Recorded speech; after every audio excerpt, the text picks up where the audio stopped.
আসসালামু আলাইকুম, সবাই কেমন আছেন? আপনাদের সাথে আছি আমি মা মেয়ে ঘরোয়া ব্লগ। দূরে এবং কাছে আমার প্রাণপ্রিয় ভাই ও বোনেরা, আপুরা, বন্ধুরা যে যেখানে আছেন, আশা করি সবাই ভালো আছেন, সুস্থ আছেন এবং নিরাপদে আছেন। আপনাদের ছোট বড় সবার দোয়া এবং ভালোবাসা আলহামদুলিল্লাহ আমিও আমার ফ্যামিলির সবাইকে নিয়ে ভালো আছি। আজকে একটি টিপস নিয়ে এসেছি। টিপসটি হলো 6 মাসের জন্য কিভাবে মশলা সংগ্রহ করে রাখবেন, তার একটি টিপস নিয়ে এসেছি। এখানে দেখতেছেন তেজপাতা আর দারচিনি, এগুলো আমি শুকিয়ে নিয়েছি। কীভাবে শুকিয়ে নিয়েছি জানেন? এগুলো আমি কীভাবে শুকিয়ে নিয়েছি আমার সাথে থাকলেই বুঝতে পারবেন। এটা হলো লং নিচ্ছি, কিছু লং নিয়েছি, আর নিয়েছি সাদা গোলমরিচ নিচ্ছি। তারপরে মানে এক এক করে সম্পূর্ণ মশলাগুলো আমি নিয়েছি। আর এগুলো তো একটু গরম করতে হবে, গরম না করলে তো হবে না। তাই সেজন্যই বলেছি যে আমার সাথে থাকেন, সাথে থাকলেই বুঝতে পারবেন। আর এটা নিচ্ছে শাহি জিরা, শাহি জিরাও দরকার হবে। মানে সম্পূর্ণ মশলাগুলো যদি দরকার হয়, তো যখন আপনারা রান্না করবেন তখন আর একটু একটু করে মশলার কোনো কিছুর প্রয়োজন হবে না। যে আর এভাবে ফাঁকি মশলাটা দিয়ে দিলেই হবে, তাই না? তাই সেজন্য আর কি আমি এভাবে করে সবসময় আমি এভাবে করে নিই, কিন্তু কখনো আপনাদের সাথে শেয়ার করা হয় না। কিন্তু এইবার ভাবলাম যে একটু শেয়ার করি, শেয়ার না করলে কেমন হবে। কিছু এলাচ নিয়েছি, এলাচটা একটু কমই নিয়েছি।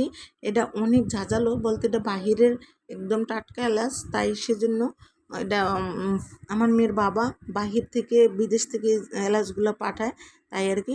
আর মিষ্টি জিরা নিয়েছি। ওগুলো দেখতেছেন, এগুলো জিরা না, এটা হলো মিষ্টি জিরাটা। আর এটা হলো যার বাসায় যেটা বলেন, আমি বলি মিষ্টি জিরা। আর এটা আছে স্টার স্টার স্টার মশলাটা কিন্তু না দিলে ভালো লাগবে না। আর এগুলা দিয়ে গরুর মাংস বা বিরিয়ানি বা সব কিছুতে দেওয়া যায়, তাই সেজন্য আর কি এভাবে নিলাম। আর জিরা নিলাম, আর জয়ফল, জয়িত্রী, কালো এলাচ এগুলা নিলাম। এগুলো নিলাম, যে কালো এলাচ, সাদা এলাচ তো নিছি, তারপরেও কিন্তু আবারও কালো এলাচও নিলাম, জয়ফল নিলাম, জয়িত্রী নিলাম, সব কিছুই নিলাম। তাই একটু আপনাদের সাথে শেয়ার করলাম যে আসলে কি বলবো, যদি আমি এভাবে জিনিসগুলো গুছিয়ে নিই, যদি আপনাদের সাথে শেয়ার না করি তাহলে কেমন হয়। তাই ভাবলাম যে তো আছি ফ্রি, তাই একটু শেয়ার করি। আর শেয়ার করি, আসলে ভিডিও করতে হলেও সময় লাগে। তারপর দেখা গেছে সময় না হলে কিন্তু ভিডিও করা যায় না। তাই এই যে দেখেন, আমি এইভাবে করে এখন একটা কড়াইতে দিয়ে দিছি। চুলাতে আমি গরম পানি ফুটাইতে আসি, তার জন্য চুলাটা কিন্তু এখন জ্বালানো আছে। তাই ভাবলাম, আর দিনের বেলা তো গ্যাস থাকে না, তাই না? তাই রাত্রে এর সময় এই কাজটা করে নিলাম। এই যে চুলাতে গরম পানি ফুটাইতেছি, খাবারের জন্য পানি ফুটে, আমি আবার পানি ফুটে ফিল্টার করি, তাই সেজন্য আর কি পানি ফুটিয়ে নিই। আর এই যে দেখছেন কড়াইয়ের নিচে দিয়েছি। এখন আমি কি করব জানেন? এই তেজপাতা আর হলো দারচিনি, এগুলো আগে ব্লেন্ডার করব।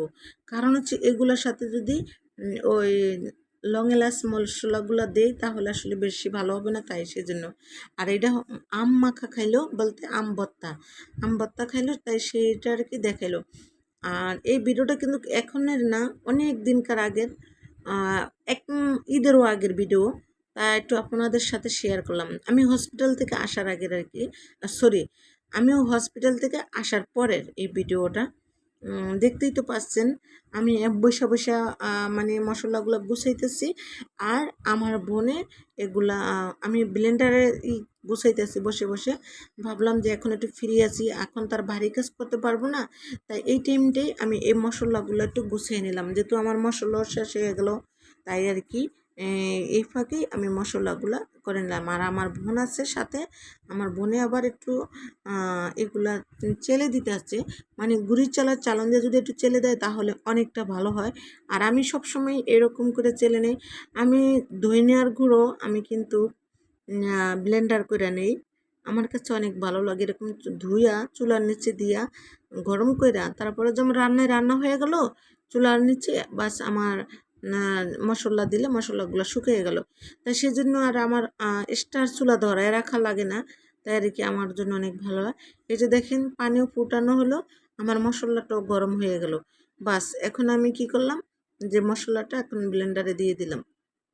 সবচেয়ে এটা ভালো হয় না, তাই বাড়তি আর চুলার গ্যাসটা জ্বালানোর প্রয়োজন হলো না, তাই সেজন্য আর কি একটু আপনাদের সাথে শেয়ার করলাম।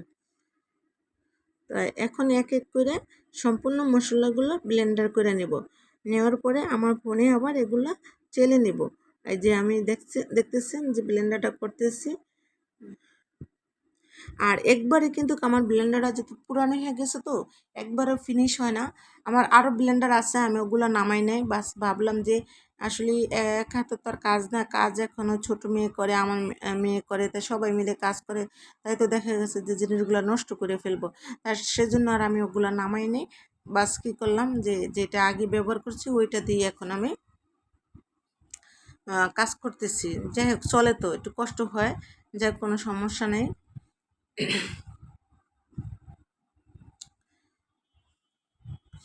আমার মেয়ে আবার দেখতেছে এগুলা কি মিহিন হয়েছে কিনা। আসলে নিমিষে মিহিন হয়ে গেছে।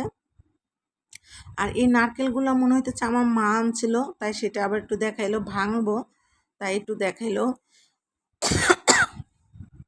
জানেন না, আমার না অনেকটা কাশি আসে, কিন্তু কাশির ওষুধটা খাইতেছি, তারপরে কিছু বুঝতে পারি না, শুধু গলার নিচে একটু ঘামাইলেই হলো। আর যেহেতু ফ্যানটা অফ করে আমি এখন ভিডিওটা ভয়েস দিতেছি, তাই আর কি দেখা গেছে গলার নিচে একটু ঘাম দিছে, তাই এইভাবে মানে কাশিটা আসতেছে। তাই দেখছেন আমার মশলাগুলো অলরেডি গুছানো হয়ে গেছে, ব্লেন্ডার করা হয়ে গেছে। এটা হলো জিরা।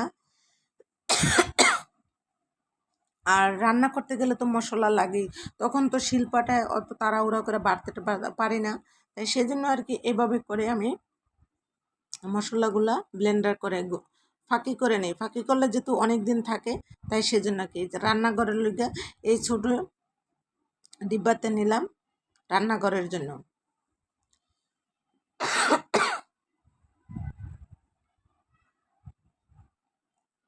আর বেশিরই বড় ডিব্বাতে নিলাম, বিশেষ করে কাছের জারে কিন্তু এই মশলাগুলো রাখলে অনেকটা ভালো থাকে, অনেকটা ভালো থাকে।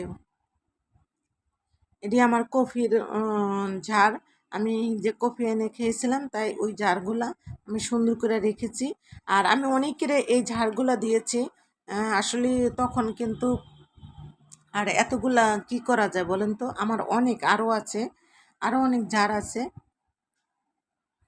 তো দেখেন আমি কিভাবে সংগ্রহ করে নিলাম। তো সবাই ভালো থাকবেন, সুস্থ থাকবেন, আল্লাহ হাফেজ, আসসালামু আলাইকুম।